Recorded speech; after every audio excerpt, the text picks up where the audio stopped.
Bienvenidos a otro episodio de Estudios Bíblicos Ilustrados. En esta ocasión voy a hablar acerca de la parábola del rico y Lázaro. Ya hicimos en lo pasado un video explicando la parábola del rico y Lázaro. Sin embargo, he recibido varios comentarios de ese video y también de otros videos acerca de esa parábola, en el sentido de que no es una parábola, sino que el Señor está hablando acerca de una realidad.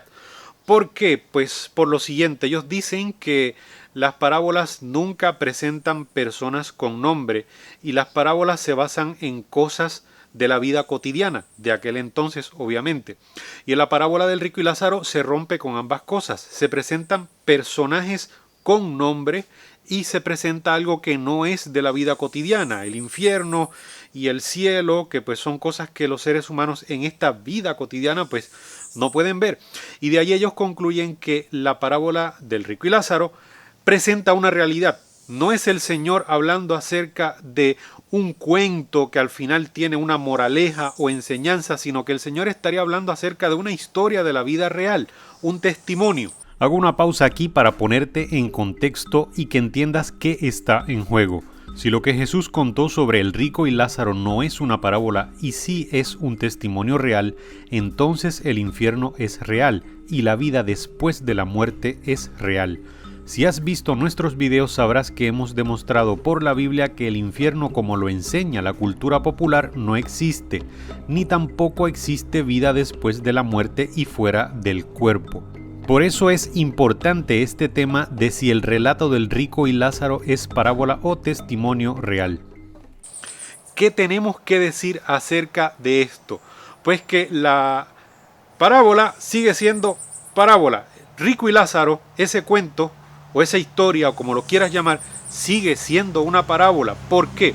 Por una razón muy poderosa. De hecho, varias razones, pero voy a mencionar una razón que muestra que no se está hablando aquí de una historia real. Jesús no está contando un testimonio que él sabe de un caso en que una persona después de morir fue uno al infierno y otro al cielo.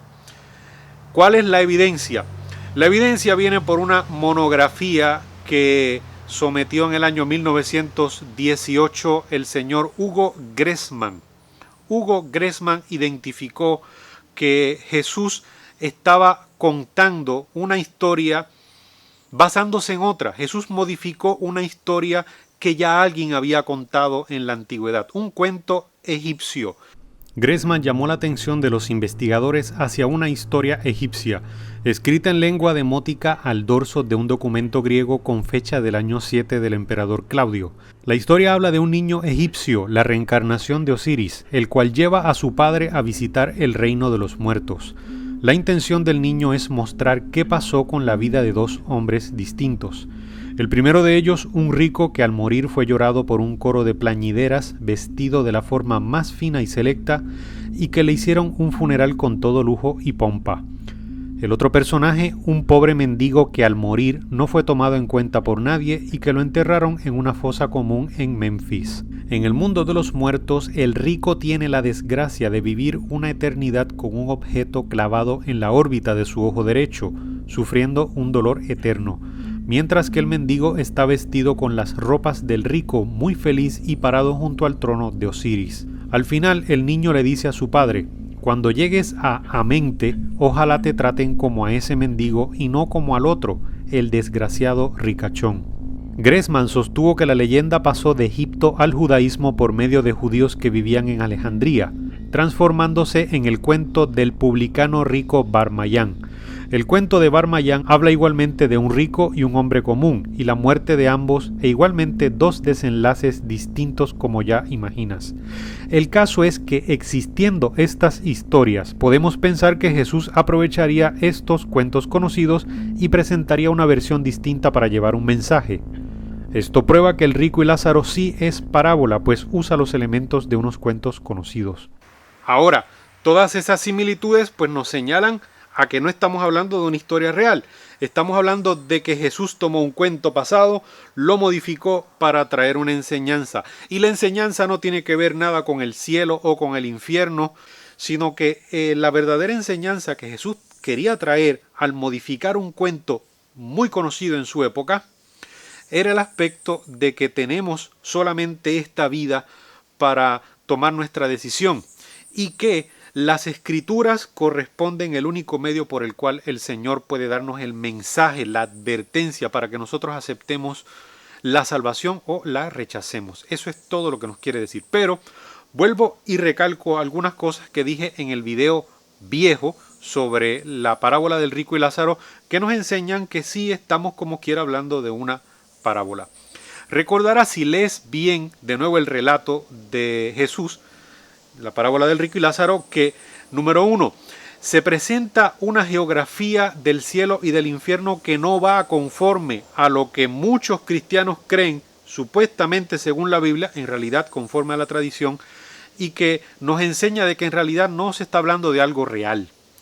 Por ejemplo, ¿cómo es eso que las personas que están en el infierno y los que están en el cielo se pueden ver unos a otros? Eso se presenta en el relato de Rico y Lázaro.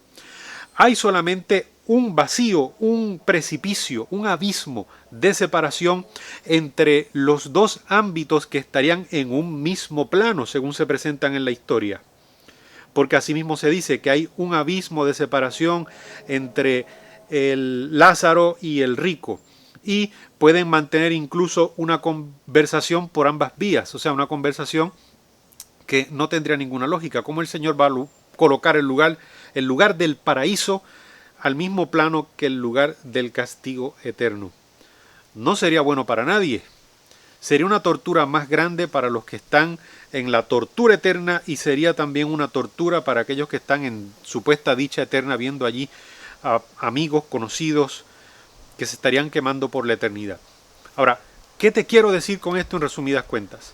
Que el Señor utiliza una historia en la cual se presenta incluso una caricatura del concepto del cielo y del infierno que tenían los paganos, lo cual subraya el hecho de que no existe ese cielo como muchos lo concepcionan, como muchos lo creen, ni ese infierno como muchos lo creen.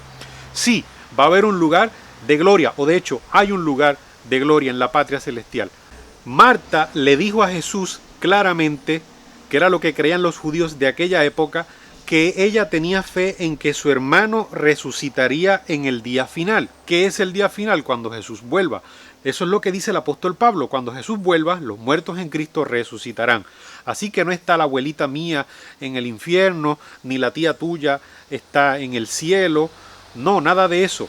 Pero te dejo con eso y sin más, como siempre te digo, que la paz de Dios sea contigo. Gracias por ver el video.